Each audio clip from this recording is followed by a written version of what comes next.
श्रीराम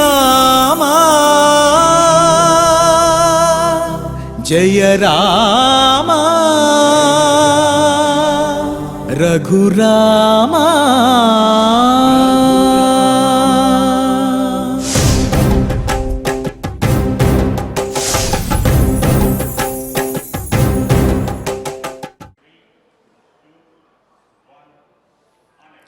ओं नमो वेंकटेशाय। श्रीराघवं रामचंद्रं रावणारिं रमापतिं राजीवलोचनं रामं तं वंदे रघुनायकं। రఘువంశశ్రేష్ఠుడు లక్ష్మీనాథుడు పద్మనాభుడు దళాయతాక్షుడు అయినటువంటి వాడు శ్రీరామచంద్రుడు. ఆ శ్రీరామచంద్రునికి నమస్కరిస్తూ ఆ స్వామివారి యొక్క అనుగ్రహంతో భక్తులందరికీ కూడా సకల శుభ పరంపరలు సిద్ధించాలి అని సంకల్పించి తిరుమల తిరుపతి దేవస్థానం వారు ఈ కలియుగ వైకుంఠంలో నిర్వహిస్తున్నటువంటి శ్రీమద్ రామాయణం సకల సంపత్ప్రదమైనటువంటి బాలకాండ పారాయణ కార్యక్రమంలో మనం ఈనాటికి 196వ రోజులో ప్రవేశించాము. నాటి మన బాలకాండ పారాయణ కార్యక్రమాన్ని శ్రీ గురు ధ్యానపూర్వకంగా సత్సంకల్పంతో మనందరము కలిసి ప్రారంభించుకుందాము. ఓం నమో వెంకటేశాయ.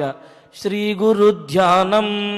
గురుర్బ్రహ్మా గురుర్విష్ణు గురుర్దేవో మహేశ్వరః గురుః సాక్షాత్ పరం బ్రహ్మ తస్మై శ్రీ గురవే నమః.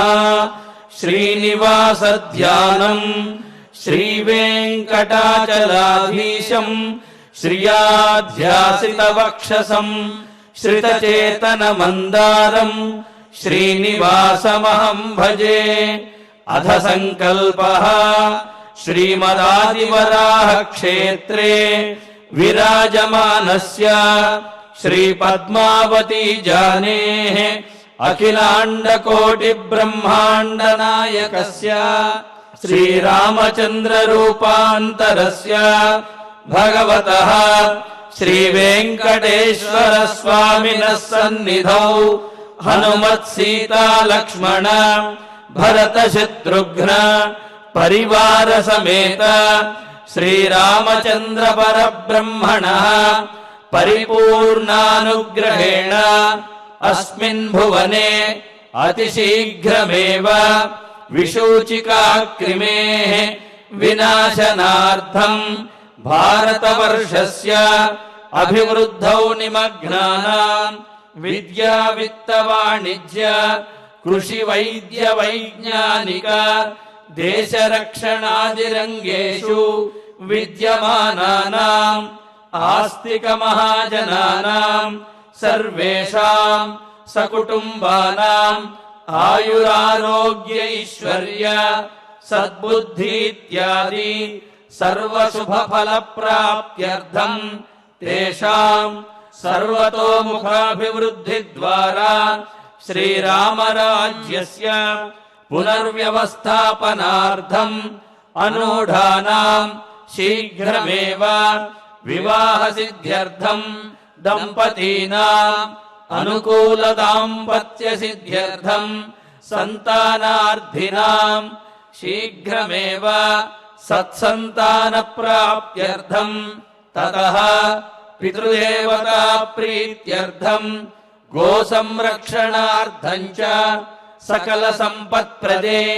శ్రీమద్వాల్మీకి రామాయణాంతర్గతే బాలకాండే యథాశక్తి శ్లోక వ్యాఖ్యాన పురస్సరం 27తమ సర్గ శ్లోక పారాయణం తథా శ్రీమద్యోగ వాసిష్ఠే విశూచికా మహామారీ నివారకస్య మహామంత్రస్య పారాయణం శ్రీధన్వంతరి మంత్ర పారాయణం చ అన్యోన్య సాహాయ్యేన ఆచార్య ముఖేన కరిష్యామహే.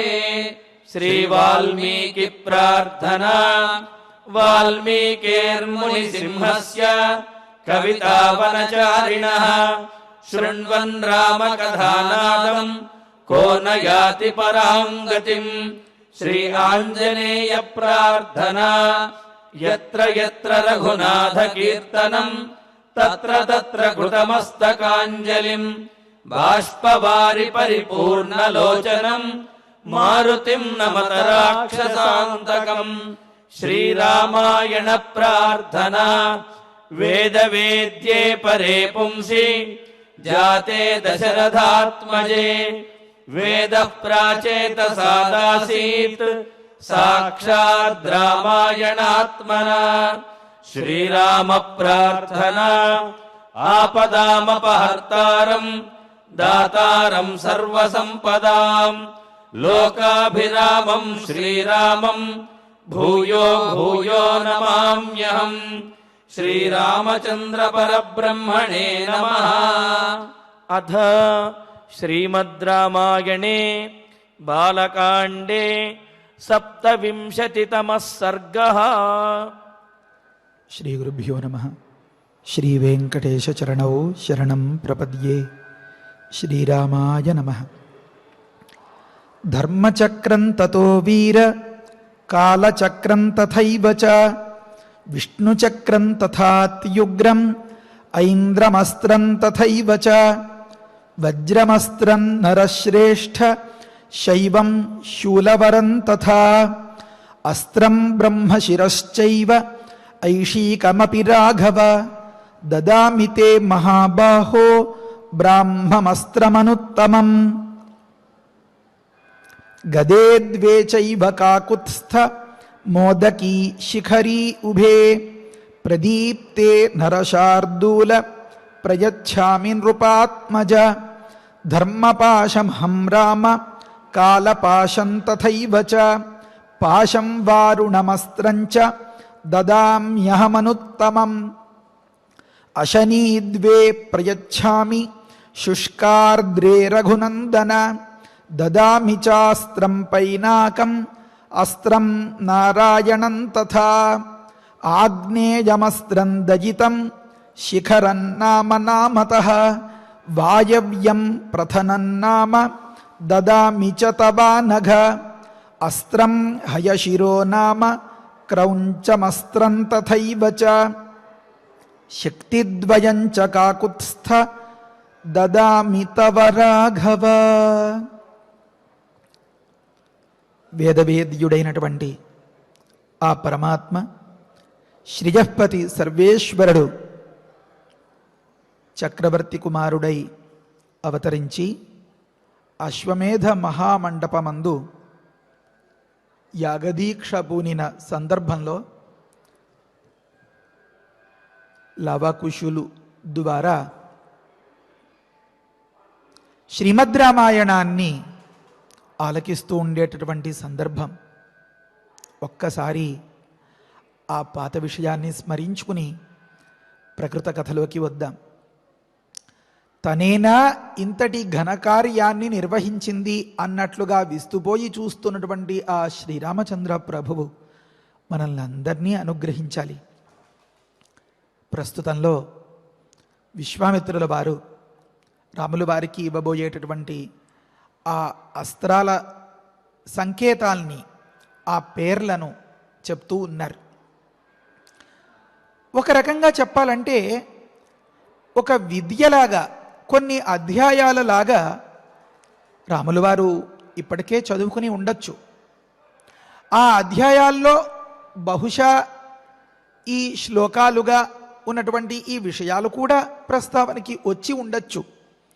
కానీ ఇవి అని తగినంత సందర్భం వచ్చినప్పుడు ఒక క్షణకాలం తరువాత అతి కొద్ది సేపట్లో వాటిని సస్వరూపంగా, అంటే మూర్తిమంతంగా తన వశం చేయబోయే సందర్భంలో వాటిని ఒక్కసారి గుర్తు చేస్తున్నట్లుగా కనిపిస్తుంది ఈ సందర్భం. దీనిలో మనం నిన్నటి రోజున కొన్ని అస్త్రాల గురించి వివరించుకున్నాం. దండచక్రము, ధర్మచక్రము, కాలచక్రము, అత్యుగ్రంగా ఉండేటటువంటి విష్ణుచక్రం, మళ్ళీ మహేంద్రాస్త్రం, అదే మాదిరి వజ్రాస్త్రం, పరమశివుని యొక్క శూలం, బ్రహ్మదేవుని యొక్క బ్రహ్మశిరోస్త్రం అనేలాంటివి. వాటి పేర్లను బట్టి ప్రధానంగా ఆయా దేవతా శక్తులు ఈ రూపంలో రాముణ్ణి భరించబోతాయి అని అర్థమవుతుంది మనకి. ఆ తరువాతిది ఐషీకం అని ఒకానొక అస్త్రం. దీనిలో చెప్తారు, పరసైన్యాన్ని విద్రావయ క్షిప అన్నట్లుగా ఉంది ఆ మాట. అంటే మనం కొన్నిసార్లు మన ప్రయత్నాన్ని నెగ్గించుకునే ప్రయత్నంలో హోరాహోరీ పోరాటం జరుగుతూ ఉండే సందర్భంలో అవతలి వ్యక్తిని నీరుగార్చేలాంటి ఒకానొక అస్త్రం ఇది. అయితే ఆ బలం ఎప్పుడైతే పలచనైపోయిందో అంతటి దుష్టశక్తి ఒకటిగా కూడి ఉన్నప్పటికంటే ఇలా పలచనైపోయిన సందర్భంలో అది చాలా తేలికైపోతుందన్నమాట. ఉదాహరణంగా అనుకోవాలి అంటే, ఒక మనకి వద్దు అనుకున్నది ఒక కాంక్రీట్ నిర్మాణము ఏదైనా ఒకటి అనుకోండి, దాని పడంగా ఎత్తి అవతల పడేయడం అసాధ్యం అనుకున్నప్పుడు ఏం చేస్తారు అంటే దాన్ని చిన్న చిన్నగా తునాతునకలుగా చేసి అవతల పరేస్తారు కదా.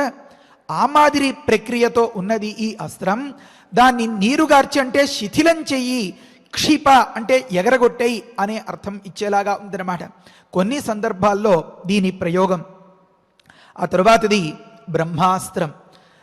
వాడుకలో మాటల్లో చాలామందికి పరిచయంగా ఉండే మాట, వారి మాట బ్రహ్మాస్త్రం.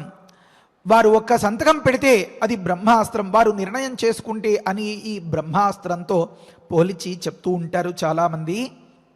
అది ఏ రకంగా అయితే ఒక నిండు ప్రాణాన్ని ఒక బిందువు మాదిరిగా ఒక చుక్క విషం ఆ క్షణంలో ప్రాణాలు తీసేస్తుందో, బలిగొంటుందో నిండు ప్రాణాన్ని, ఆ మాదిరిగా ఉండేది ఇది.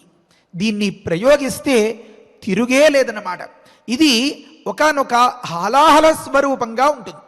అంటే దాన్ని ఎవరైతే వశం చేసుకోగలుగుతారో అతడు మృత్యుంజయుడు అవుతాడు. హలాహలాన్ని మింగినటువంటి పరమశివుడు మృత్యుంజయుడు అయ్యాడు కదా. దాన్ని తట్టుకోలేని వారంతా కూడా ఆ విష జ్వాలలకి మాడిపోతారన్నమాట. కనుక ఓ హలాహల స్వరూపమా, అరిమర్దనము ప్రదీప్తము అని మొదలుపెట్టి అక్కడ కొన్ని ప్రయోజనాల్ని మనకి సూచిస్తోంది ఆ మంత్రం. శత్రువుల్ని ఉన్నవారిని ఉన్న చోట్లోనే ఉన్న పళంగానే అణిచివేసేయడం అనేది ఈ అస్త్రానికి ఉండేటటువంటి ఒక ప్రత్యేకత. అవతలి వ్యక్తి ఎన్ని రకాల అస్త్రాల్ని ప్రయోగించినా సరే ఇంకా ధీటుగా పోరాడి ప్రయోగించేటటువంటి వ్యక్తి ప్రయోక్త యొక్క లక్ష్యాన్ని ఛేదించడం అనేది దీనికి ఉండేటటువంటి ఒకానొక మహిమ. ఆ తరువాత 2 రకాల గదల గురించి చెప్తున్నారు. ఒకటి మోదకి గద అని, ఒకటి శిఖరీ గద అని. దానిలో చెప్తారు, సంతాపనము కవచము అంటారు. తనకి రక్షణ కలిగిస్తూ అవతలి వ్యక్తి మీద పిడిగుద్దులు కురిపించేలాంటి ఒకానొక మహాశక్తి కలిగినది ఈ అస్త్రం. ఈ అస్త్రమే ఒకానొక మహాశక్తి స్వరూపం అని చెప్పుకోవాలి. శిఖరి అనేది మొత్తం అవతలి వ్యక్తి యొక్క బలాన్ని అంతని క్షణాల్లో చూర్ణం చేసి దాన్ని నుజ్జు చేసి ఆనమాలే లేకుండా చేయగలిగేది శిఖరీ గద అని అనేది. ఆ తరువాత ధర్మపాశం అనేది ఒక అస్త్రం. అంటే ఎలా అయితే మదించినటువంటి ఏనుగు ఎంతో పొగరుగా నాకు ఎదురే లేదు అన్నట్లుగా వ్యవహరిస్తూ ఉండే తరుణంలో ఎవరు దానిని అదుపు చేయగలరు, నియంత్రించగలరు అని ఒకానొక సందర్భంలో ఎంతెంతటి వారు కూడా ఏమీ చేయలేక నిస్సహాయంగా ఉండిపోయే పరిస్థితుల్లో ఇలాంటి అస్త్రాన్ని ప్రయోగించాలట. చెప్తారు, దుర్వృత్త కరిణం బంధజ అని. అంటే భీకరమైనటువంటి మదించిన నాకు ఎదురే లేదు అనుకునేలాంటి ఏనుగులాగా పిచ్చి పిచ్చిగా వ్యవహరిస్తూ ఉండేటటువంటి దాన్ని పట్ల దీన్ని ప్రయోగిస్తే 3 క్షణాల్లో ఏదో అలా మాత్ర వేస్తే నెప్పి మటుమాయం అయిపోయినట్లుగా అవతలి వ్యక్తి బాధ, అవతలి వ్యక్తి యొక్క ఆ భీకరమైనటువంటి భయంకరమైనటువంటి ఆ ఉగ్ర చేష్టలు అవన్నీ కూడా ఆ మాదిరిగా అణిగిపోయి అది లొంగిపోతుందట. అంటే మనం గమనించుకోవాలి, ఈ అస్త్రాలు వీటిని పరిశీలిస్తే మనకి అనిపించే మాట ఏమంటే కొన్నింటిని సమూలంగా నిర్మూలించాలి, కొన్నింటిని మనం అదుపులోకి తెచ్చుకోవాలి, కొన్నింటిని మనమంటే ఇష్టంగా చేసుకోవాలి, మన వశంలోకి తెచ్చుకోవాలి. కొన్నింటికి ఏం జరుగుతోందో తెలియకుండా ఒక సమ్మోహనంగా కలిగించాలి, సమ్మోహనాన్ని కలిగించాలి అనే తాత్పర్యాలు తెలుస్తాయి. ఎలా అయితే కూరగాయలు కోసుకునేందుకో మిగతా వ్యవహారాలకో ప్రయోజనం కట్ చేయడం, ఛేదించడం అనే మాట ఒకటే అయినా అవతలి వస్తువుని బట్టి రకరకాల ఆకారాల్లో ఉన్నటువంటి వస్తువుల్ని లోకంలో మనం ఉపయోగించుకుంటూ ఉంటాం కదా. ఆ మాదిరిగా అవతలి వ్యక్తిని వశం చేస్తూనే మనకి కవచంగా, మనకి రక్షణగా ఏర్పాటు చేసేటటువంటి శక్తి దీనిలో ఉంది. కనుక దుర్వృత్తకరిణం బంధజ అని మొదలుపెట్టి ఒకానొక మంత్రంగా ఈ ధర్మ పాశాన్ని చెప్తారన్నమాట. అంటే ఎలా అయితే ఒకానొక పాశం ఒక వస్తువును బంధించగలుగుతుందో ఇది అలాంటి ప్రయోజనాన్ని కలిగిస్తుంది. ఉదాహరణకి ఒక గద ఉందనుకోండి, అది ఒక విధమైన ప్రయోజనాన్నే కలిగించగలుగుతుంది. ఉదాహరణ ఒక కర్ర ఉందనుకోండి, అది ఒక విధమైన ప్రయోజనాన్నే కలిగించగలుగుతుంది. ఒక తాడు ఉందనుకోండి, అది ఒక విధమైన ప్రయోజనాన్ని కలిగించగలుగుతుంది. అంటే తలనొప్పిగా ఉంది అంటే తలకి రోకల చుట్టమన్నట్లు అని ఒక సామెత చెప్తారు. రోకలి అనేది దంచడానికి ఉపయోగించేది తప్ప చుట్టడానికి ఉపయోగించేది కాదు కదా. మరి తలనొప్పి తగ్గాలి అంటే ఏదైనా ఒకనొక గుడ్డో తువ్వాలో తీసుకుని కడితే దాని ద్వారా ఈ నరాల ఒత్తిడి అది తగ్గి బహుశా శిరోవేదన కాస్త ఉపశమించవచ్చేమో. అయితే మరి తలనొప్పిగా ఉంది అంటే రోకలి చుట్టండి అనే మాట తెలివి తక్కువతనం. దాన్ని ఏ వస్తువుని ఏ విధంగా ఉపయోగించాలో చేతకాని వాళ్ళు చెప్పే మాట అని ఉదాహరణగా చెప్తూ ఉంటారు. ఆ రకంగా గద అనేది ఒక రకమైనటువంటి ప్రయోజనాన్ని కలిగిస్తే, చక్రం అనేది ఒక రకమైనటువంటి ప్రయోజనాన్ని కలిగిస్తే, పాశం అనేది ఒక రకమైనటువంటి ప్రయోజనాన్ని కలిగిస్తోందన్నమాట. దానిలో ఇది ధర్మపాశం అనేటటువంటి ఒకానొక అస్త్రం. అంటే వస్తువు సమూలంగా నాశనం అయిపోకూడదు, దాని యొక్క వికృత చేష్టలు అణిగిపోవాలి, అది మనకు అదుపులోకి రావాలి అన్నమాట. ఆ తరువాతి మాట కాలపాశం అని. ఏ అంశాన్నైనా సరే సూక్ష్మంగా గమనించగలిగేట్లు చేసేది, ఏ విషయాన్నైనా సరే సూక్ష్మంగా పరిశీలించి దాని కష్టం మనకు లేకుండా చేసేది. అంటే సూక్ష్మేషిక అని ఒక మాట చెప్తూ ఉంటారు. అంటే నిశితమైనటువంటి పరిశీలనం చేయగలిగే నేర్పు బహుశా దీనివల్ల వస్తుంది అని ఊహించవచ్చు. కనుక రిపూన్ విష్టంభయ అని మొదలుపెట్టి శత్రుస్తంభనం దీనివల్ల సాధించాలి అని ఒక మాట చెప్తున్నారు. అదే విధంగా అంతలోనే తనకు మళ్ళీ రక్షణం కూడా దీనివల్ల ఏర్పడుతుంది, కవచాయ అని ఒక మాట ఉంది. ఆ తరువాతది వరుణపాశం. వరుణపాశం అంటే వేదంలో చాలా చోట్ల వస్తుంది. వరుణపాశము అంటే ఏమి, దాని నివారణకు ఏం చేయాలి, దానివల్ల వచ్చేటటువంటి ఇబ్బందులేమి, ప్రమాదమేమి, ఇవన్నీ మొదలుపెట్టి సరే ఆ మంత్రంలో ఉంది. ఎటువంటి వారినైనా సరే లోకంలో మన వాళ్ళు దర్శనం చేసుకునేటప్పుడు లేకపోతే స్వామిని ఊరేగించేటప్పుడో మరొక సందర్భంలోనో చేతులు కలిపి ఒకానొక తాడులాగా ఏర్పరిచి ఎవరు వారిని అతిక్రమించి లోపలికి రాకుండా నియంత్రిస్తూ ఉంటారే, ఈ మాదిరిగా ఎంతటి వారినైనా సరే ఈ బారికేడ్లో అది పెట్టి అడ్డగించి ఒకానొక నియంత్రణం చేస్తూ ఉంటారే, ఆ మాదిరిగా సకల పరసైన్య నియంత్రణం చేసేటటువంటి ఒకానొక పాశం వరుణపాశం అని. ఇది చాలా అంటే ఏదో పురీ జగన్నాథుడి రథయాత్రలో ఉండేటటువంటి ఆ రథం తాలూకు పగ్గాలు ఉంటాయి కదా, ఆ మాదిరిగా ఉండేలాగా దీని స్వభావం కనిపిస్తోంది. ఓ తుందిలమా, నువ్వు సమస్తమును వారించి, అంటే ఏ ఒక్కటి కూడా ఒక ఇంచ్ అంటే ఒక అంగుళం కూడా ముందుకి రాకుండా నియంత్రించగలిగేటటువంటి శక్తిగా మారి నువ్వు ఘోర రూపమై వీరందరినీ కూడా నియంత్రించు అని దాని తాత్పర్యం. ఆ తరువాతది శుష్కాశని అని ఒకటి, ఆర్ద్రాశని అని ఒకటి. ఇవి చాలా ఆశ్చర్యకరములైనటువంటి విషయాలు. రాజనీతిలో ఈ రెండు అంశాలకి, అందున మొదటి అంశానికి చాలా ప్రాధాన్యం. మనల్ని కొట్టేటటువంటి వ్యక్తి, మన మీద దాడి చేసేటటువంటి వ్యక్తి మనతో సమవుజ్జీగా ఉన్నారనుకోండి, అయితే ధర్మం, న్యాయం, నీతి మన పట్ల ఉందనుకోండి, అవతలి వ్యక్తిని ఎలా నియంత్రించగలుగుతాం? ఎప్పుడో భగవంతుడు ఏదో శిక్ష వేస్తాడు, వాడి కర్మ పరిపక్వం అవ్వాలి, ఇలాంటి వైరాగ్యం కబుర్లు మరి రణరంగంలో చెప్పడానికి వీలవుతుందా? వీలు కానే కాదనమాట.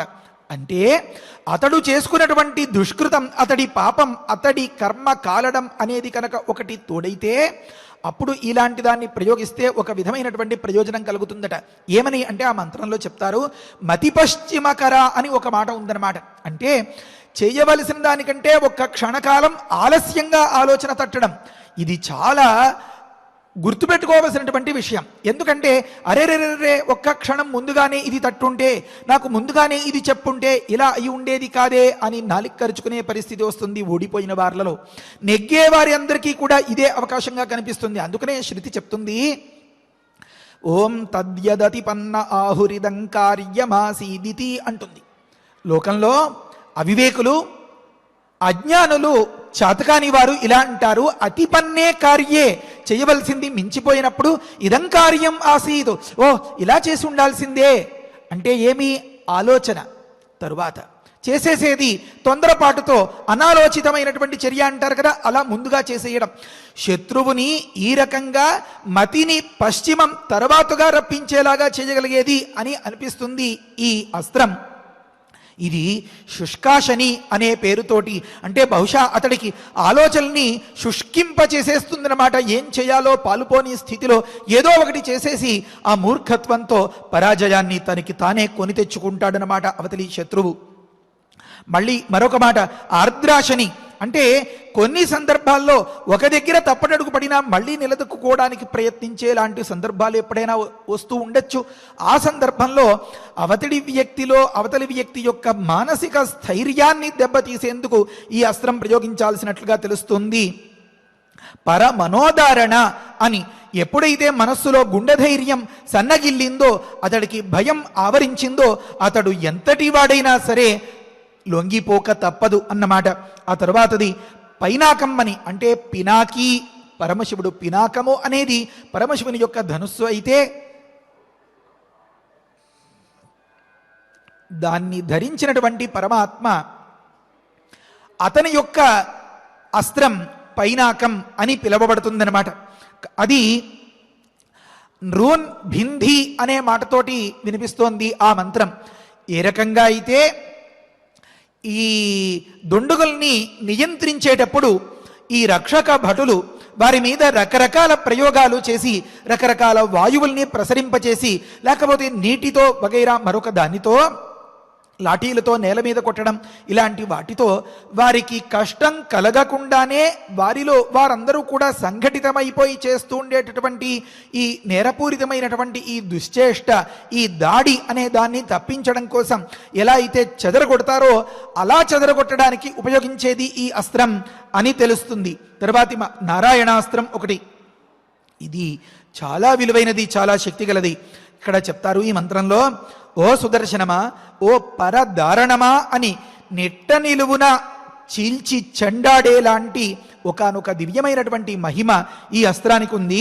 విశ్వమూర్తే అని, అంటే ఎంతమందిని అనుసంధానం చేసి మనం అంటే లక్ష్యాన్ని నిర్దేశించి దీన్ని ప్రయోగిస్తామో వారందరి దగ్గరికి వెళ్ళి ప్రతి ఒక్కరికి కూడా ప్రత్యేకమైనటువంటి రూపంతో ఇది ప్రయోగించిన వాడి మూర్తిలోనే బహుశా కనిపిస్తూ అది అవతలి వ్యక్తిని వధించి శిక్షించేది కనుక అనేకములైనటువంటి మూర్తులు కలిగినటువంటి ఈ నారాయణాస్త్రం చాలా విలువైనది అని తెలుస్తోంది.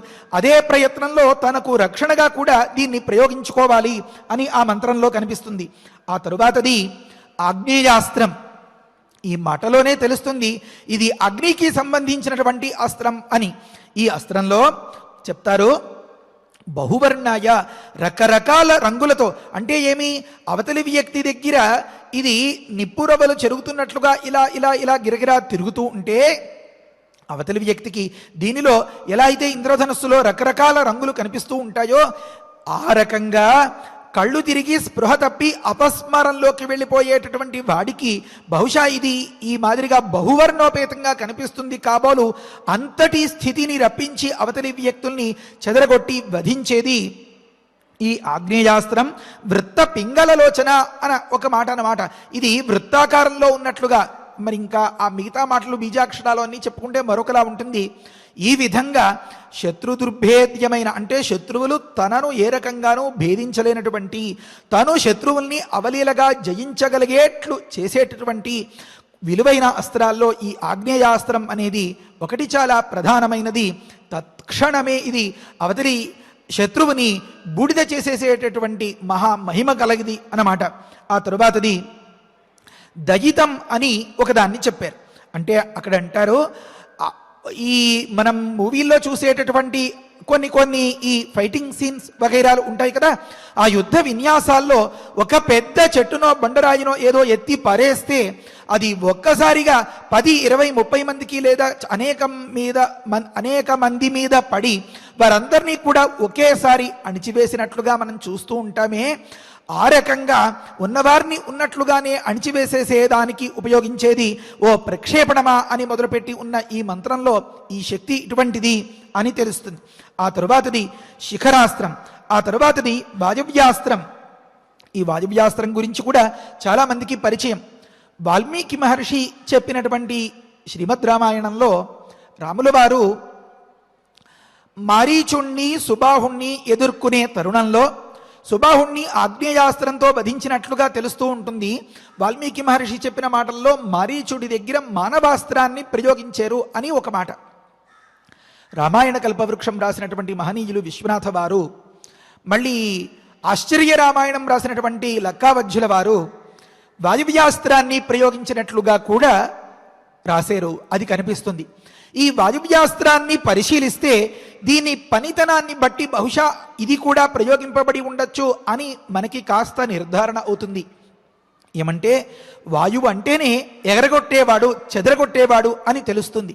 అంటే ఒకానొక లక్ష్యాన్ని నిర్దేశించి దాన్ని వధించడానికి మనస్సు రాక బహుశా మరి భగవంతుని యొక్క సంకల్పమో ఏమో ఈ మారీచుని ద్వారా మిగతా ఇంకా చాలా కథ నడవాలి అని గమనించారో ఏమో, ఆ అంతరాత్మగా ఉన్నటువంటి ఆ పరమాత్మ ఈ మాదిరిగా వాయువ్యాస్త్ర ప్రయోగం చేసేలాగా లోపల ఒక ప్రేరణ కలిగించి ఉండొచ్చు రాముడికి.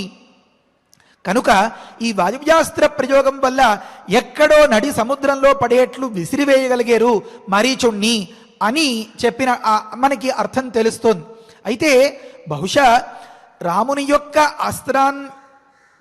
తాకిడి తిన్నటువంటి మారీచుడు పరమభక్తుడైపోయి ఒకానొక ఆశ్రమంలో అలా రామా రామ అనుకుంటూ జపం చేసుకుంటున్నట్లుగా పెద్దల ఉపన్యాసాల్లో తెలుస్తుంది. అంటే ఒకానొక మానవాస్త్రం అతడికి బుద్ధి వచ్చేంతగా అతడిని దెబ్బతీసి ప్రాణాలు పోకుండా అలా దెబ్బ తిన్నటువంటి ఆ వ్యక్తిని ఎక్కడో ఎగిరి పోయేలాగా, అంటే కంటికి కనిపించనంతటి అల్లంత దూరంలో విసిరివేసేలాగా బహుశా ఈ అస్త్రాన్ని ప్రయోగించి ఉండవచ్చు. అక్కడ చెప్తారు, ఒక మంత్రంలో ఈ పని జరగాలి అని సంకల్పించి ఏమనుకోవాలో ఆ మాటను చెప్తూ ఉంటారు. నాకు ఇది సిద్ధించాలి అని కనుక మన మనస్సులో భావన ఉంటే సాధయ ఇతడిలో ఒక తీవ్రమైనటువంటి భయాన్ని కలిగించాలి. అక్కడ భీషజ ఇతడిని వధించాలి అన్నప్పుడు మారజ ఉత్థాపజ లేపు వెంటనే లేపు అని ఇలాంటి మాటల్ని చెప్పేటప్పుడు ఇది వేగంగా జరగాలి, ఇది ఖచ్చితంగా జరగాలి, ఇది జరిగి తీరాల్సిందే అని చెప్పాల్సి వస్తే 3 సార్లు ప్రయోగించాలట. గడిచిన మంత్రాల్లో ఉండేటటువంటి మాటలు చాలా అరుదుగా ఒకేసారి అలా ప్రయోగింపబడుతూ వచ్చాయి తప్ప ఇక్కడ మాత్రమే 3 సార్లు ప్రయోగించాల్సినట్లుగా ఉంటుంది అన్నమాట. ఈ మాట ఒక దగ్గర చెప్తారు, త్రిషత్యాహి దేవాహ అని వేదంలో. అంటే ఏదైనా మాటను 3 సార్లు కనుక చెప్పినట్లయితే త్రిరుక్తే సత్యత్వ బుద్ధి ఏషాంతే త్రిషత్యాహ అని అక్కడ భాష్యం రాస్తారు. 3 సార్లు చెప్పిన దాన్ని ఇంకా ఆలస్యం చేయకుండా వెంటనే అమలుపరచడం అనేది దేవతలకు ఒకానొక సంకేతం అట. ఇక్కడ ఒక మంత్రం రాసి పక్కన 3 అనే సంఖ్య వేస్తారు. అంటే ఈ మాటను 3 సార్లు అనాలి అని అన్నమాట. అంటే ఏమి, ఇతడిని ఇక్కడి నుంచి వెంటనే తొలగించు, చాలా దూరం తీసుకుపో, ఎక్కడో కనిపించనంతటి దూరంలో విసిరివేయి అనే మాటలు చెప్తూ దాని పక్కన 3 సంఖ్య వేస్తారు. వాటిని 3 సార్లు ప్రయోగించమని తాత్పర్యం అన్నమాట. యక్షులు గాని, రక్షస్సులు గాని, పిశాచాదులు గాని, ఇంకా అమిత్రాదులు అంటే శత్రువులు కానీ మనమంటే కిట్టని వారు కానీ వీరందరినీ కూడా ఉత్సారయ అంటే గాలి వేస్తే ఎండుటాకు ఎగిరినట్టుగా వారంతా కూడా ఎగిరి అవతలికి పోవాలి అని ఈ వాజవ్యాస్త్రం యొక్క మహిమ మనకి తెలుస్తుందన్నమాట. ఆ తరువాతది హయశిరో నామకమైనటువంటి అస్త్రం. ఇది ఇంకా చాలా ఆశ్చర్యకరం. ఏమనంటే పరసైన్యాన్ని అంతని ఒక్క ముద్దగా చేసుకుని మింగేయ్ అని తాత్పర్యం అన్నమాట. కబళీకురు అని ఉంటుంది అక్కడ. కబళం అంటే తినేటటువంటి ముద్ద. అందుకనే సరే ఆ కబళం అంటే మనం తినేటటువంటి ముద్ద. ఈ పరసైన్యాన్ని ఒకానొక అస్త్రంతో చూర్ణం చేస్తే, ఒకానొక అస్త్రంతో భీతిని కలిగిస్తే, ఒకానొక అస్త్రంతో చెదరగొడితే, ఒకానొక అస్త్రంతో కట్టిపారేస్తే, ఒకానొక అస్త్రంతో స్తంభనం చేస్తే, నిశ్చేష్టగా ఉండిపోయేలాగా చేస్తే, మరి ఒకానొక అస్త్రంతో ఇది ఎప్పటికైనా మనకి ప్రమాదమే అని అనిపిస్తే బహుశా దాన్ని కబళంగా చేసుకుని మింగేయాలి అని దీన్ని ప్రయోగించాల్సి రావచ్చు. ఆ తరువాతి మాట క్రౌంచాస్త్రం అని ఒక మాట. దీన్ని పరసంతాపనమా అని పిలుస్తోంది ఆ మంత్రం. అంటే అవతలి వ్యక్తుల్ని, పరులు అనగా శత్రువులు అన్నమాట, వారిని సమ్యక్ తపింపచేసేది. ఇంకొక తాత్పర్యమేమి అంటే అవతలి వ్యక్తిలో చేసే పని మీద ధైర్యం కానీ, చేసే పని మీద నమ్మకం కానీ, చేసే పని మంచిది అనే అభిప్రాయం కానీ కనుక లేనట్లయితే, దాన్ని కనుక చెదరగొట్టగలిగినట్లయితే తనంతటా తానే వెనక్కి వెళ్ళిపోతాడు అని ఈ మిగతా ఈ అస్త్రాలకి సంబంధించినటువంటి ఈ అధ్యాయాల్ని పరిశీలిస్తే తెలుస్తుంది. అందులో కొన్నింటికి తను చేసేది తనకే నచ్చదక తనంతట తాను వెనక్కి వెళ్ళిపోయేలాంటి భావాలు కొన్ని దగ్గర, తను చేయాల్సింది తట్టక ఏం చేయాలో పాలుపోక దెబ్బతినేటటువంటి సందర్భాలు కొన్ని దగ్గర, తాను చేసిన దానికి తనే పశ్చాత్తాపడేలాంటి సందర్భాలు కొన్ని దగ్గర. మరి ఒక్కసారి కనుక పశ్చాత్తాపం ఏర్పడింది అనుకోండి, ఇంకా ఆ పనికి పూనుకోలేడనమాట. ఎలా అయితే కురుక్షేత్ర సంగ్రామంలో అర్జునుడికి నా వారిని అందరినీ కూడా చంపుకోవడాలు, కొట్టుకోవడాలు వీటన్నింటినీ నేను సహించలేను కనుక బాబా నేను దీన్ని విడిచిపెట్టేస్తాను అని తనలో అంతర్మథనం, ఒక తాపం అనేది ఏర్పడితే అది ఎంత మాత్రం వీరలక్షణం కాదు కనుక ఈ రకమైనటువంటి ఆలోచన వచ్చిన వాడు ఏ రకంగానూ ముందుకు వెళ్ళలేడు కనుక అర్జునుడికి స్వధర్మం అని చెప్పి ఈ క్షాత్రధర్మాన్ని అంతని ఉపదేశం చేస్తాడు కృష్ణ పరమాత్మ. మనం కొంచెం దృష్టి పెట్టి ఆలోచిస్తే ఈ మర్మం తెలుస్తుంది. ఎప్పుడైతే మనస్సులో ఈ మెతకతనం అనేది ఏర్పడిందో, ఈ తాపం అనేది ఏర్పడిందో, ఈ పశ్చాత్తాపం అనండి, సంతాపం అనండి, ఏ రకంగా అయినా తన ధర్మాన్ని విడిచిపెట్టేయడానికి కూడా సిద్ధపడతాడనమాట. ఎంతటి విచక్షణ వివేకం ఉన్న వ్యక్తి అయినా సరే.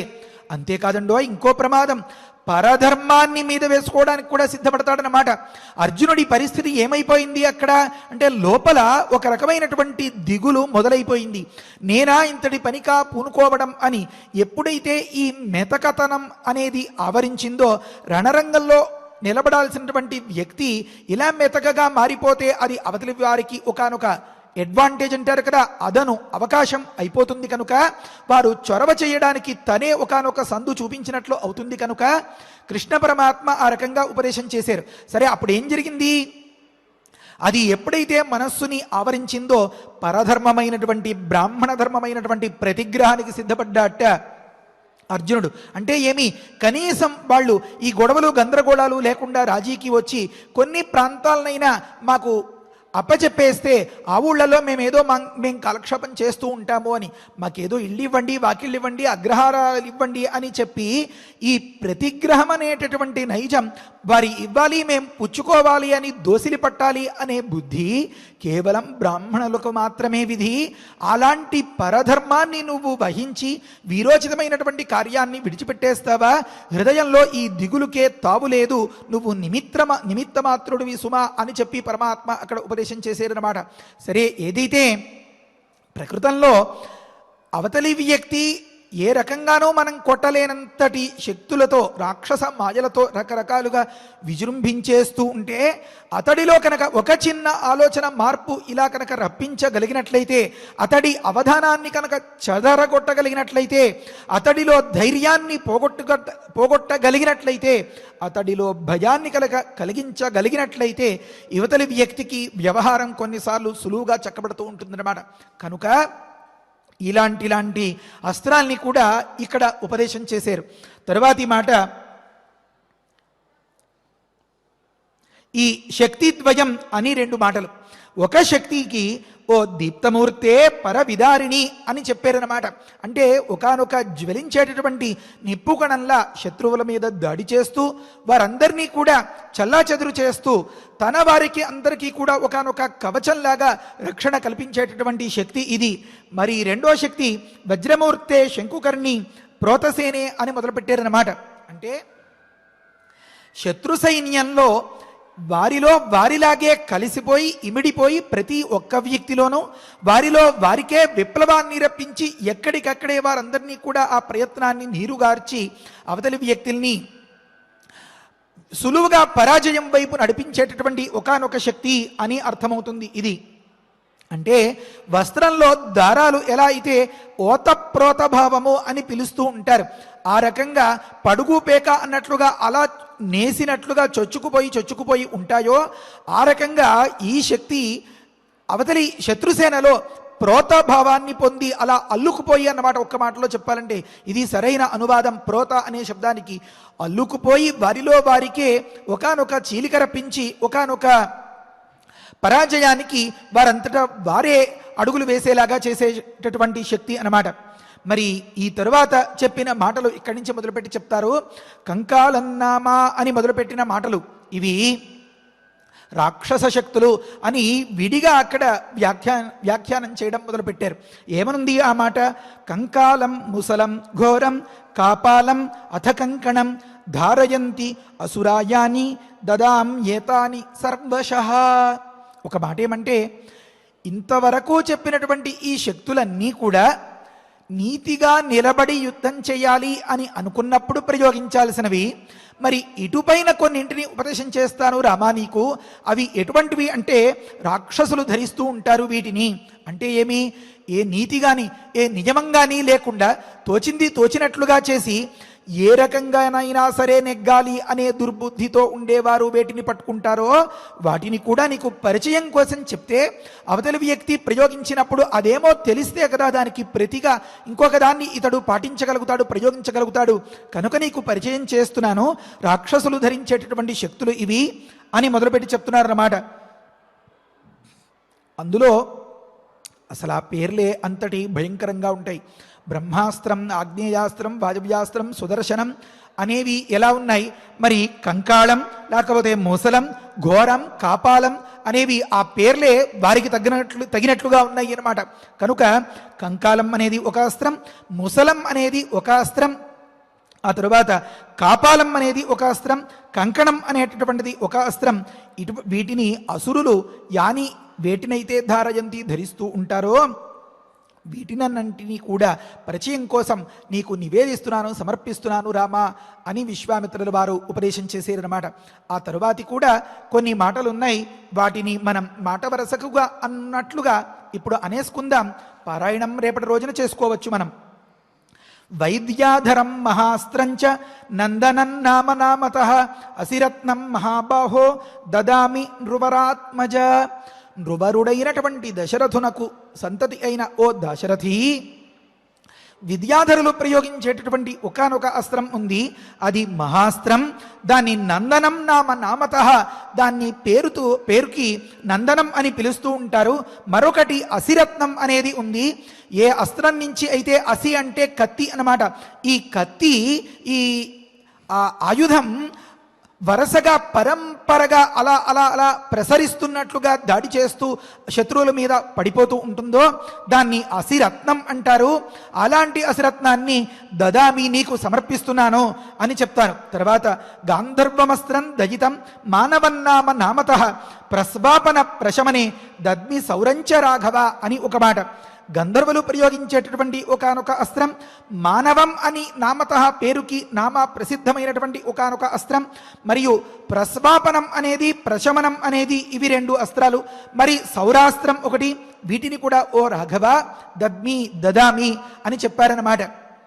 అంటే యుక్తితో ఆలోచించి మనం గమనిస్తే కొన్ని సందర్భాల్లో ఈ అస్త్రాలు అవతలి వారి మీదనే కాదు మనవారి మీద కూడా ప్రయోగించాల్సి ఉంటుందన్నమాట. ఏ విధమైనటువంటివి అవి అంటే, ఎంత చెప్పినా మాట వినకపోతే ఇవతలి వ్యక్తిని అంటే తన వ్యక్తికే తను కీడు కలిగించలేక మరి ఏం చేయాలి అంటే వారిని కాసేపు బబ్బో పెట్టాలన్నమాట, వారిని కాసేపు జోగొట్టాలి అన్నమాట. కనుక ప్రస్వాపనం అనేటటువంటి అస్త్రాన్ని కూడా నీకు సమర్పిస్తున్నాను రామా. ఇది ఒక మాట. అవతలి వ్యక్తిలో అంటే అవతలి వ్యక్తి అంటే మనవారిలోనే కొన్ని సందర్భాల్లో విరుచుకుపడిపోయేటటువంటి అంటే తట్టుకోలేని ఒకానొక ఆవేశపూరితమైనటువంటి వాతావరణం కనుక ఏర్పడినట్లయితే మరి సొంత వారిని వధించుకోలేరు కదా, సొంత వారిని శిక్షించుకోలేరు కదా. మరి కాసేపు వారిని తగ్గించాలి అంటే ఏదో ఒక విధంగా వారి మీద మాటో చేష్టో మరొకటో ప్రయోగించి కాస్త అనునయించినట్లుగా వారిని కొంతసేపు నిలువరించాలి. కనుక ప్రశమనం అనేటటువంటి అస్త్రాన్ని కూడా నీకు ఇస్తున్నాను రామా అని చెప్పారన్నమాట. ఉదాహరణంగా అనుకుందాం ఒక మాట. లక్ష్మణస్వామి శేషుని అవతారం అని చెప్తారు కదా. లక్ష్మణస్వామికి చాలా తీవ్రమైనటువంటి మనఃప్రవృత్తి అని చెప్తారు కదా. అంటే వెంటనే కట్టే కొట్టే తెచ్చే అన్నట్లుగా తేల్చేయాలి అనే భావంలో ఉంటే మరి చాలా సందర్భాల్లో ఒకానొకలాగా చెప్పాలంటే మరి భరతుడి గురించో లేకపోతే ఇంకా కైకేయి వీరి గురించో ఒకలాగా ప్రవర్తించేటటువంటి లక్ష్మణస్వామికి సైతం ఎవరు ఆ కోపాన్ని ఆ ఆవేశాన్ని తీవ్రతను తగ్గించారు అంటే రామచంద్రమూర్తి మాత్రమే. కనుక రామచంద్రమూర్తి ఏదో ఒక విషయం సర్ది చెప్పి కాసేపు ఊరుకునేట్లు చేయగలిగాడు అంటే బహుశా ఈ ప్రశమనం అనేటటువంటి అస్త్ర మహిమ కావచ్చు అది. కనుక తన వారు తొందరపడి ఏ తప్పులు చేయకుండా ఉండడం కోసం వారికి కాస్త సర్ది చెప్పి పరిస్థితులు సద్దుమణగేట్లు చేసేటటువంటి ఒకానొక శక్తిని కూడా విశ్వామిత్రుల వారు రాముడికి అప్పచెప్పారన్నమాట. కొందరి ఆలోచన కాసేపు నిద్రాణంగా ఉండేలాగా ప్రస్వాపనం అనేటటువంటి అస్త్రాన్ని కూడా విశ్వామిత్రుల వారు అప్పచెప్పారన్నమాట. ఆ తర్వాతి మాట, దర్పణం శోషణం చైవ సంతాపన విలాపనే మదనం చైవ దుర్ధర్షం కందర్పదగితం తథా అని ఒక మాట చెప్పారు. దర్పణం అనేటటువంటి ఒకానొక అస్త్రం, శోషణం అనేటటువంటి ఒకానొక అస్త్రం, సంతాపనం విలాపనం. ఇందాక నేను మొదలుపెట్టినటువంటి మాట దీని గురించే. విలాపనం అంటే అరేరేరేరే ఇలా చేసేసేమే అని లోపల విలవిల్లాడేటటువంటి సందర్భం కనుక ఏర్పడినట్లయితే ఆ వ్యక్తి ఇంకా కర్కశంగా యుద్ధానికి సిద్ధపడలేడు. కనుక అవలీలగానే అతడు పరాజితుడు అయిపోతాడు. కనుక పరిస్థితులు అంటే తను ఏ రకంగానూ దుర్మార్గపు ప్రవృత్తికి వెళ్ళక్కర్లేకుండా ఉంటుంది. కనుక ఈ విలాపనం అనేటటువంటి అస్త్రాన్ని కూడా ఇచ్చినట్లుగా వ్యాఖ్యాతల ద్వారా మనకి తెలుస్తుంది. తర్వాత ఇంకొక మాట, మదనం అనేటటువంటి ఒకానొక అస్త్రం. కొన్ని సందర్భాల్లో అవతలి వ్యక్తి యొక్క ఆ విర్రవీగుతనం ఉందే అదే అతన్ని సులువుగా పతనం చేసేస్తుందన్నమాట. అలా రెచ్చిపోయేలాగా చేసేటటువంటి ఒకానొక శక్తిని, మదాన్ని రప్పించేటటువంటి శక్తిని కూడా విశ్వామిత్రుల వారు రాముల వారికి ఇవ్వబోతున్నారన్నమాట. కనుక నేనే అనేలాంటి ఆ మదంతో ఆ దురహంకారంతో ఆ గర్వంతో ఉన్న వ్యక్తి తనంతట తానే పతనం అయిపోతాడు. కనుక మదనం అనేటటువంటి ఒకానొక అస్త్రం చాలా విలువైనది, ఇది దుర్ధర్షం అని వ్యాఖ్యాతలు చెప్తారు. ఆ తరువాతది కందర్పదయితం. కందర్పుడు అంటే మన్మథుడు అనే విషయం తెలుసు. మన్మథుడికి చాలా ప్రియమైనది అంటే అపురూపమైనటువంటి సౌందర్య ప్రదర్శనం ద్వారా సమ్మోహనం జరిపించేటటువంటి ఒకానొక శక్తిని కూడా మన రాములు వారికి విశ్వామిత్రుల వారు అప్పచెప్పబోతున్నారన్నమాట. అందుకనే పుంసాం మోహన రూపాయ అన్నారు. సాధారణంగా ఒక స్త్రీ పురుషుణ్ణి మోహించింది, పురుషుడు స్త్రీని మోహించారు అనేది లోకంలో మనం గమనించగలుగుతాం. కానీ పురుషులే పురుషుడైనటువంటి పురుషోత్తముడైన రాముడిని మోహించాడు అంటే ఇంకెంత అందగాడు. కనుక కందర్పదయితం అనేటటువంటి ఈ శక్తి కూడా మన రామునికి వశమం అవబోతోందనమాట. ఆ తరువాతి మాట, పైశాచమస్త్రం దయితం మోహనం నామత ప్రతీచ్ఛ నరశార్దూల రాజపుత్ర మహాయశ అన్నారు. ఓ మహాయశ, గొప్ప ఖ్యాతి కలిగినటువంటి ఓ మహనీయుడా, ఓ పురుషోత్తమ, ఓ నర శార్దూలమా. శార్దూలం అంటే పెద్ద పులి. పెద్ద పులి వంటి అంటే అంతటి పురుషవ్యాఘ్రమ అని చెప్పడం తాత్పర్యం అన్నమాట. ఈ మాటను మనం తరువాతి ప్రవచనాల్లో కొద్దిగా వివరించుకుందాం. నీకు మరికొన్ని అస్త్రాల్ని అప్పచెప్తున్నాను అన్నారు. ఏమవి? ఒకటి పైశాచం. ఈ పిశాచ ప్రవృత్తిలో ఉండే వారందరికీ కూడా దయితం ప్రియమైనటువంటిది ఒకటి, వారికి సమ్మోహనాన్ని కలిగించేది ఒకటి, మోహనన్నామ నామత. దీన్ని అంతని ప్రతీచ్ఛ స్వీకరించు ప్రభో అని చెప్తున్నారన్నమాట. తామసం నరశార్దూల సౌమనంచ మహాబల సంవర్తంచైవ దుర్ధర్షం మౌసలం నామనామతః. మరి అవతలి వ్యక్తి తమో గుణంతో రెచ్చిపోయి ప్రవర్తిస్తూ ఉంటే దానికి సమాధానం చెప్పడం కోసం నువ్వు సమానమైనటువంటి ముల్లుని ముల్లుతోనే తీసినట్లుగా తామసం అనేటటువంటి అస్త్రాన్ని పరిగ్రహించు అని చెప్తున్నారన్నమాట. ఆ తరువాతది సౌమనం, అవతలి వ్యక్తికి నీకు కూడా ఒక ప్రశాంతతను కల్పించేటటువంటి శక్తిని కూడా నీకు అప్పచెప్తున్నాను. ఆ తరువాత సంవర్తం అనేటటువంటి ఒకానొక దుర్ధర్షమైన అంటే ఏ వ్యక్తులు కూడా ఎదుర్కోలేని ఒకానొక శక్తి, అదే మాదిరిగా మౌసలం అనేటటువంటి ఒకానొక శక్తి. ఆ తరువాతి మాట సత్యమస్త్రం మహాబాహో తథా మాయాధరం పరం ఘోరం తేజఃప్రభన్నామ పరతేజోపకర్షణం అని అన్నారు. నిజంగా చెప్పాలంటే ఇంతకు మించిన అస్త్రం ఏముంది?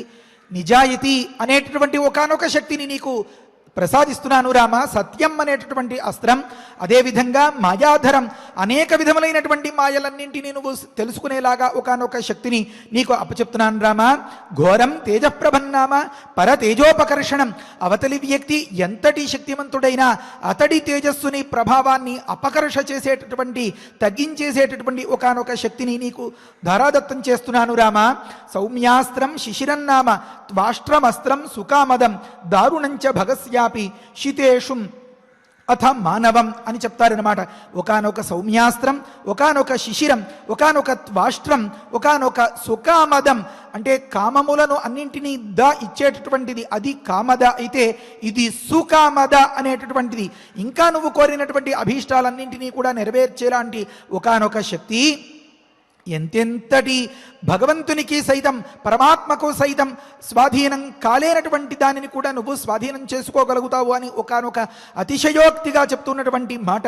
దారుణంచ భగస్యాపి, భగదేవతకు కూడా లొంగని వశం కాని విషయాన్ని నువ్వు స్వాధీనం చేసుకోగలుగుతావు అన్నట్లుగా ఆ శితేషం తీక్ష్ణమైనటువంటి బాణాగ్రము వలె పనిచేసేటటువంటి శక్తిని నీకు అప్పచెప్తున్నాను అని చెప్పి ఇంతటితో ఈ ప్రస్తావనను ముగిస్తూ ఇంకా సంకల్పపూర్వకంగా ఆ అస్త్రాన్ని సమర్పించేటటువంటి ప్రయత్నం చేయబోతున్నారు విశ్వామిత్రులు వారు. ఏతాన్ రామ మహాబాహో కామరూపాన్ మహాబలాన్ గృహాణ పరమోదారాన్ క్షిప్రమేవ నృపాత్మజ. ఈ శ్లోకం నుంచి రేపటి ప్రవచనంలో మనం తెలుసుకుందాం. వీటన్నింటి ప్రస్తావన మనకు పరంపరగా గురువులు ఉపదేశం చేసేటటువంటి సంహితా గ్రంథాల్లో చాలా విరివిగా కనిపిస్తుంది. పరిచయం కోసం కొన్నింటిని మనం చెప్పుకున్నాం.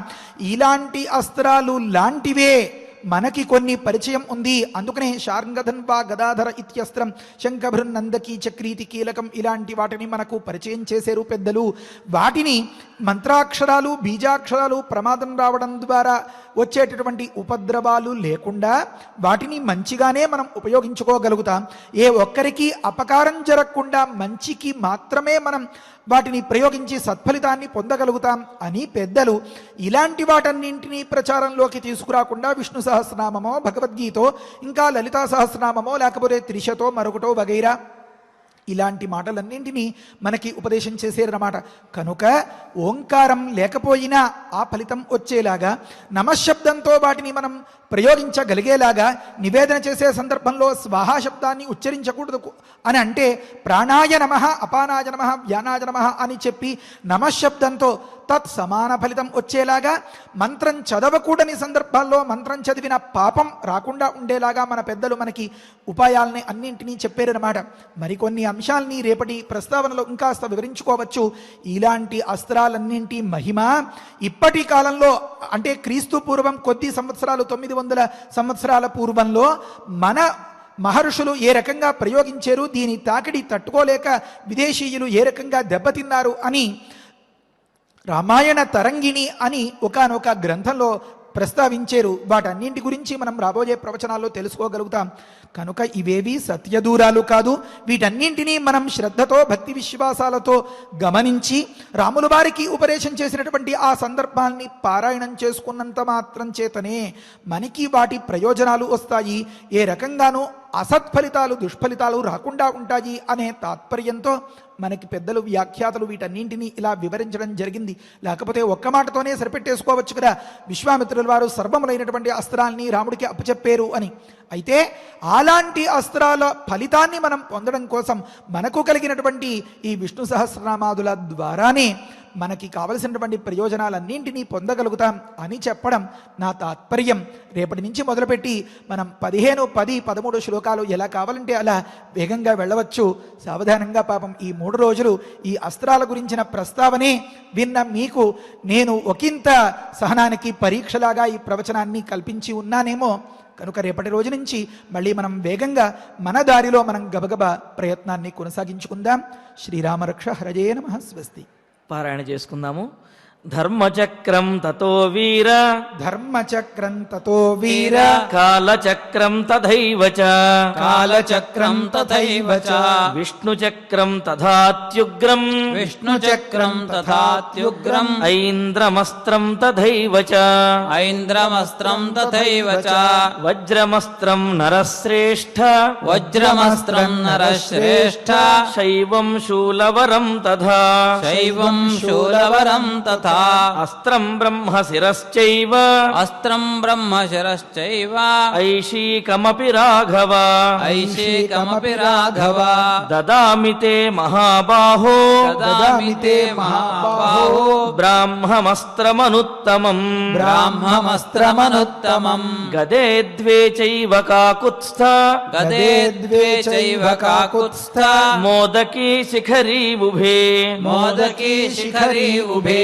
ప్రదీప్తేన రశార్దూల, ప్రదీప్తేన రశార్దూల, ప్రయచ్ఛామి నృపాత్మజ, ప్రయచ్ఛామి నృపాత్మజ, ధర్మపాశమహం రామ, ధర్మపాశమహం రామ, కాలపాశం తథైవ చ, కాలపాశం తథైవ చ, పాశం వారుణమస్త్రం చ, పాశం వారుణమస్త్రం చ, దదామ్యహమనుత్తమం, దదామ్యనుమహత్తమం, అశనీద్వే ప్రయచ్ఛామి, అశనీద్వే ప్రయచ్ఛామి, శుష్కార్ద్రే రఘునందన, శుష్కార్ద్రే రఘునందన, దదామి చాస్త్రం పైనాకం, దదామి చాస్త్రం పైనాకం, అస్త్రం నారాయణం తథా, అస్త్రం నారాయణం తథా, ఆగ్నేయమస్త్రం దయితం, ఆగ్నేయమస్త్రం దయితం, శిఖరం నామ నామతః, శిఖరం నామ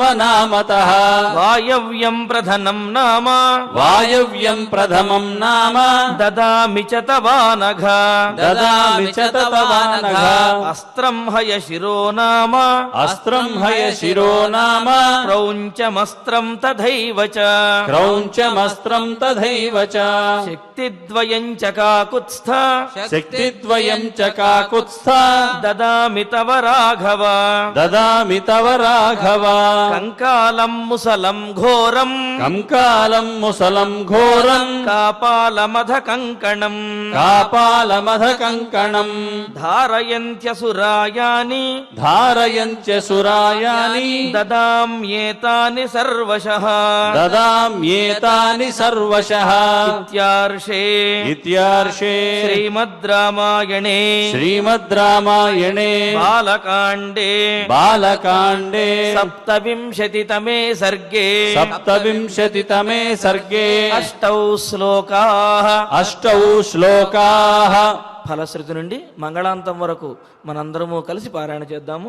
ఫలశ్రుతి కుటుంబ వృద్ధిం ధనధాన్య వృద్ధిం స్త్రియశ్చ ముఖ్యా సుఖముత్తమం చ శ్రుత్వా శుభం కావ్యమిదం మహార్థం ప్రాప్నోతి సర్వాం భువిచార్ధ సిద్ధిం. శ్రీరామచంద్ర పరబ్రహ్మణే నమః. అథ శ్రీమద్యోగవాసిష్ఠే ఉత్పత్తి ప్రకరణే ఏకోనసప్తతితమః సర్గః. శ్రీవసిష్ఠ ఉవాచ అథ వర్షసహస్రేణ తాం పితామహ ఆయయౌ దారుణం హి తపస్సిద్ధ్యై విషాగ్నిరపి శీతలః మనసైవ ప్రణమ్యేనం సా తథైవ స్థితా సతి కోవరః క్షుచ్చ మాయాలం ఇతి చింతాన్వితాభవత్. ఆస్మృతం ప్రార్థయిష్యేహం వరమేకమిమం విభుం అనాయసీ చాయసీ చ శ్యామహం జీవసూచిక అస్యోద్యాద్వివిధా సూచిః భూత్వా లక్ష్యావిశామ్యహం ప్రాణినాం సహ సర్వేషాం హృదయం సురభిర్యథా యథాభిమతమేతేన గ్రసేయం సకలం జగత్ క్రమేణ క్షుద్వినాశాయ క్షుద్వినాశః పరం సుఖం ఇతి సంచింతయంతీం తాం ఉవాచ కమలాలయః అన్యాదృశ్యాస్తథా దృష్ట్వా స్తనితాభ్రరవోపమం బ్రహ్మోవాచ పుత్రి కర్కటికే రక్షః కులశైలాభ్రమాలికే ఉత్తిష్ట త్వం తు తుష్టోస్మి గృహాణాభిమతం వరం కర్కట్యువాచ భగవన్ భూత భవ్యేశ శ్యామహం జీవసూచిక అనాయసీ చాయసీ చ విధేర్పయసి చేద్వరం శ్రీవసిష్ఠ ఉవాచ ఏవమస్త్వితి తాముక్త్వా పునరాహ పితామహః సూచికా సోపసర్గాత్వం భవిష్యసి విశూచిక సూక్ష్మయా మాయయా సర్వలోకహింసాం కరిష్యసి దుర్భోజనా దురారంభాః మూర్ఖా దుస్థితయశ్చ ఏ దుర్దేశవాసినో దుష్టాః తేషాం హింసాం కరిష్యసి ప్రవిశ్య హృదయం ప్రాణైః పద్మప్లీహాదివాధనాత్ వాతలేఖాత్మికా వ్యాధిః భవిష్యసి విశూచిక సగుణం విగుణం చైవ జనమాసాదయిష్యసి గుణాన్విత చికిత్సార్థం మంత్రో యంతుమయోచ్యతే బ్రహ్మోవాచ హిమాద్రేరుత్తరే పార్శ్వే కర్కటీ నామ రాక్షసి విశూచికాభిధానా స నామ్నాప్యన్యాయ బాధికా తస్యాః మంత్రః ఓం హ్రీం హ్రాం హ్రీం రాం విష్ణుశక్తయే నమః ఓం హ్రీం హ్రాం హ్రీం రాం విష్ణుశక్తయే నమః ఓం హ్రీం హ్రాం హ్రీం రాం విష్ణుశక్తయే నమః ఓం నమో భగవతి విష్ణుశక్తిమేనాం ఓం హర హర నయ నయ పచ పచ మధ మధ ఉత్సాదయ ఉత్సాదయ దూరే కురు స్వాహ హిమవంతం గచ్చ జీవ సహ సహ సహ చంద్రమండలగతోసి స్వాహ ఓం నమో భగవతి విష్ణుశక్తిమేనాం ఓం హర హర నయ నయ పచ పచ మధ మధ ఉత్సాదయ ఉత్సాదయ దూరే కురు స్వాహ హిమవంతం గచ్చ జీవ సహ సహ సహ చంద్రమండలగతోసి స్వాహ ఓం నమో భగవతి విష్ణుశక్తిమేనాం ఓం హర హర నయ నయ పచ పచ మధ మధ ఉత్సాదయ ఉత్సాదయ దూరే కురు స్వాహ హిమవంతం గచ్చ జీవ సహ సహ సహ చంద్రమండలగతోసి స్వాహ ఇతి మంత్రీ మహామంత్రం న్యస్య వామకరోదరే మార్జయేదాతురాకారం తేన హస్తేన సంయుతః హిమశైలాభిముఖ్యేన విద్రుతాం తాం విచింతయేత్ కర్కటీం కర్కశాక్రందాం మంత్రముద్గరమర్దితాం ఆతురం చింతయేచ్చంద్రే రసాయన హృది స్థితం అజరామరణం యుక్తం ముక్తం సర్వాధి విభ్రమైః సాధకో హి శుచిర్భూత్వా స్వాచాంతస్సు సమాహితః క్రమేణానేన సకలాం ప్రోచ్చినత్తి విశూచికాం ఇతి గగనగతః త్రిలోకనాథః గగనగ సిద్ధ గృహీత సిద్ధ మంత్రః గతః ఉపగత శక్రవంద్యమానః నిజపురం అక్షయం ఆయం ఉజ్వల శ్రీః ఇతి శ్రీమద్యోగ వాసిష్ఠే ఉత్పత్తి ప్రకరణే ఏకోనసప్తతితమః సర్గః అదధన్వంతరి ధ్యానం అచ్యుతానంద గోవింద విష్ణో నారాయణామృత రోగాన్మే నాశయాశేషాన్ ఆశు ధన్వంతరే హరే ఆరోగ్యం దీర్ఘమాయుష్యం బలం తేజోధియం శ్రియం స్వభక్తేభ్యోనుగృహంతం వందే ధన్వంతరిం హరిం ధన్వంతరేర్మం శ్లోకం భక్త్యా నిత్యం పఠంతి యే అనారోగ్యం న తేషాం స్యాత్ సుఖం జీవంతి తే చిరం ఓం నమో భగవతే వాసుదేవాయ ధన్వంతరయే అమృతకలశహస్తాయ వజ్రజలౌకహస్తాయ సర్వామయ వినాశనాయ त्रैलोक्यनाथाय महाविष्णवे स्वाहा। ओम वासुदेवाय विद्महे सुधाहस्ताय धीमहि तन्नो धन्वन्तरि प्रचोदयात्।